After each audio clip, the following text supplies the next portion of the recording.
नारायणाय विद्महे वासुदेवाय धीमहि तन्नो विष्णु प्रचोदयात्। स्वागत है आप सभी का मेरे YouTube चैनल पर। आज मैं आपको आषाढ़ मास की बहुत ही सुंदर कथा सुनाने वाला हूँ। सभी ऋषि सूत जी से कहते हैं कि हे सूत जी, कृपा करके यह बताइए कि आषाढ़ मास में कौन कौन से देवताओं की पूजा का महत्व होता है, कौन कौन सी देवताओं की पूजा करनी चाहिए जिससे व्यक्तियों की सभी मनोकामना पूरी हों। सूत जी कहते हैं, ऋषिवरों, आषाढ़ मास का महीना भगवान विष्णु का प्रिय महीना है।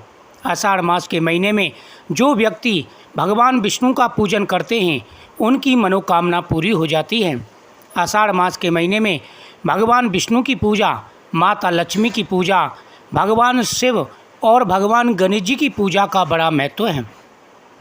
जो व्यक्ति आषाढ़ के महीने में प्रतिदिन भगवान कृष्ण का पूजन करते हैं, गौ माता की पूजा करते हैं, उनकी सभी मनोकामनाएं पूरी हो जाती हैं। जाने अनजाने में किए गए पापों का नाश हो जाता है। व्यक्ति को अपने सामर्थ्य के अनुसार आषाढ़ मास के महीने में भगवान का पूजन करना चाहिए। कृष्णाय वासुदेवाय हरे परमात्मने प्रणत क्लेशनाशाय गोविंदाय नमो नमः। इन मंत्रों का जाप करते हुए भगवान मधुसूदन की पूजा करें। भगवान मधुसूदन से प्रार्थना करें कि हे गोविंद, हमारी सभी परेशानियों को, हमारे सभी दुखों का नाश करें।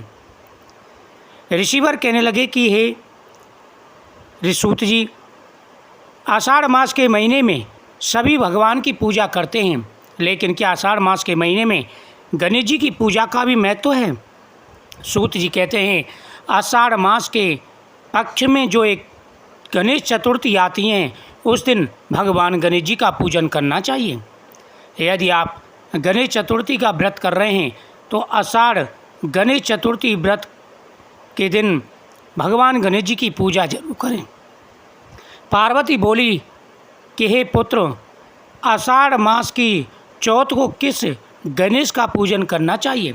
सूत जी सभी ऋषियों से कहते हैं कि स्वयं माता पार्वती ने भगवान गणेश जी से पूछा था कि हे पुत्र, आषाढ़ मास में तो नारायण की पूजा की जाती है, लेकिन जो चौथ आती है उसमें तुम्हारा पूजन किया जाता है, उसमें कौन से गणेश जी के स्वरूप की पूजा की जाती है? भगवान गणेश जी बोले, हे माता, पूर्व काल में युधिष्ठिर के पूछने पर भगवान श्री कृष्ण ने जिस कथा को कहा था उसे सुनो।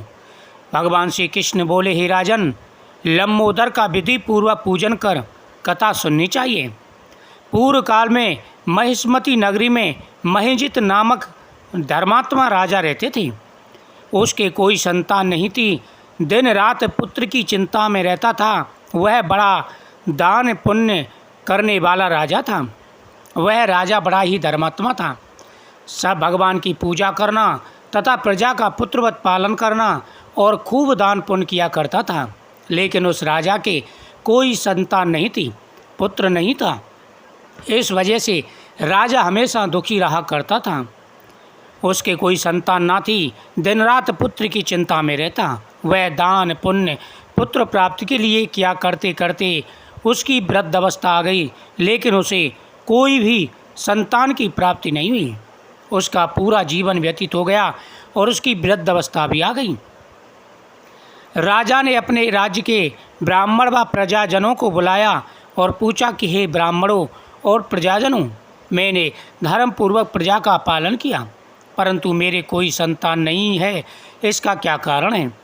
एक बार राजा ने दुखी होकर के सभी ब्राह्मणों को बुलाया और कहा कि हे ब्राह्मणों, विद्वानों, मैंने कभी अपने जीवन में अनर्थ से कमाया हुआ धन अपने राजकोष में नहीं जोड़ा।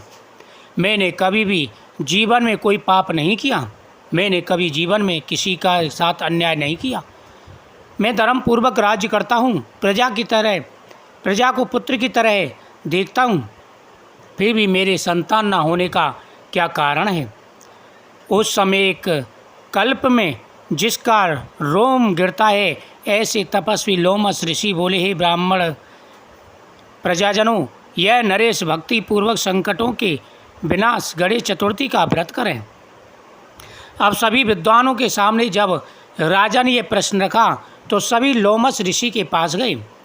लोमस ऋषि का एक कल्प गिरने पर एक रोम गिरता है। लोमस ऋषि ने कहा कि हे प्रजाजनों, हे विद्वान ब्राह्मणों, तुम अपने राजा से जाकर के कहो कि वह आषाढ़ मास के गणेश चतुर्थी का व्रत करें। आषाढ़ मास की गणेश चतुर्थी के दिन लंबोदर भगवान की पूजा करें। अगर राजा पूरे नियम के साथ में यह पूजा करता है तो अवश्य ही उसकी मनोकामना पूरी होगी और उसके घर में संतान का जन्म होगा। हे प्रजाजनों, यह नरेश भक्ति पूर्वक संकटों के विनाश करने वाले चौथ का व्रत करें। आषाढ़ मास में लंबोदर का पूजन विधि पूर्वक करें तो अवश्य ही संतान की प्राप्ति होगी। सभी ने आकर के राजा से कहा, हे राजन, हम लोमस ऋषि के पास गए और लोमस ऋषि ने कहा कि हे प्रजाजनों, यदि तुम्हारा राजा भगवान गणेश जी की पूजा करे, लंबोदर भगवान की पूजा करे तो अवश्य उसे संतान का सुख प्राप्त होगा। राजा ने सभी ब्राह्मणों व प्रजाजनों का सत्कार कर विदा किया और भक्तिपूर्वक गणेश चतुर्थी का व्रत किया। श्री गणेश जी की कृपा से राजा के सुतिक्रण रानी के गर्भ धारण हुआ और 10वें महीने में सुंदर बालक पैदा हुआ। राजा ने बड़ा उत्सव मनाया, ब्राह्मण और याचकों को बहुत सा दान दिया। प्रजा ने बड़ी खुशी मनाई। श्री कृष्ण बोले, हे पार्थ, गणेश जी का ऐसा ही प्रभाव है। जो मनुष्य भक्ति पूर्वक गणेश जी का व्रत करते हैं उनके सभी कष्ट दूर हो जाते हैं। अतः तुम भी इस व्रत को किया करो। इससे शत्रुओं पर विजय तथा राज्य की प्राप्ति होती है। हे राजन, जो व्यक्ति आषाढ़ मास में गणेश जी का पूजन करता है उससे मैं प्रसन्न रहता हूँ। जो व्यक्ति भक्ति पूर्वक इस कथा को सुनते हैं तथा दूसरों को सुनाते हैं उनकी मनोकामना पूरी हो जाती है। सर्वप्रथम सुबह स्नान करने के बाद में भगवान गणेश जी का पूजन करें। भगवान गणेश जी के सामने संकल्प करें कि हे प्रभु, आज मैं पूरे दिन व्रत रखूँगा। चंद्रमा को अर्घ्य देने के बाद ही व्रत को खोलूँगा। आप मेरे ऊपर अपनी कृपा दृष्टि बनाए रखें। ऐसा बोलने के बाद में पूरे दिन व्रत रखें। भगवान गणेश जी को द्रवादल तथा मोदक व फल समर्पित करें। भगवान गणेश जी के सामने हाथ जोड़ करके प्रार्थना करें तथा सामर्थ्य के अनुसार दान पुण्य करें। अन्नदान, जलदान, वस्त्रदान, छत्रदान, इनका बड़ा महत्व है।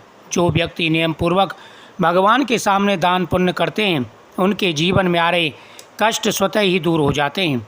ओम नमो भगवते वासुदेवाय नमः, ओम नमो नारायणाय नमः आदि मंत्रों का जाप करते हुए जो व्यक्ति भगवान का पूजन करते हैं उनकी प्रत्येक मनोकामना पूरी हो जाती है। गणेश चतुर्थी के दिन भगवान गणेश जी की पूजा करें और शाम को चंद्रमा को अर्घ्य देने के बाद में व्रत खोलें तो भगवान गणेश जी प्रसन्न होकर के मनवांछित फल प्रदान करते हैं। आषाढ़ मास का महीना बड़ा ही पवित्र महीना है। इस महीने में दान का बड़ा महत्व है। जो व्यक्ति भगवान विष्णु का पूजन करते हैं और दान करते हैं उनके जीवन में आ रहे सारे कष्ट दूर हो जाते हैं। ओम नमो नारायणाय वासुदेवाय नमः, ओम लंबोदराय नमः, ओम गजाननाय नमः आदि मंत्रों का जाप करना चाहिए। इस महीने में गौ माता की पूजा का बड़ा महत्व है। एक एक पूजा, एक एक दान का बड़ा महत्व है। वीडियो को शेयर करें, चैनल को सब्सक्राइब करें। ओम नमः शिवाय।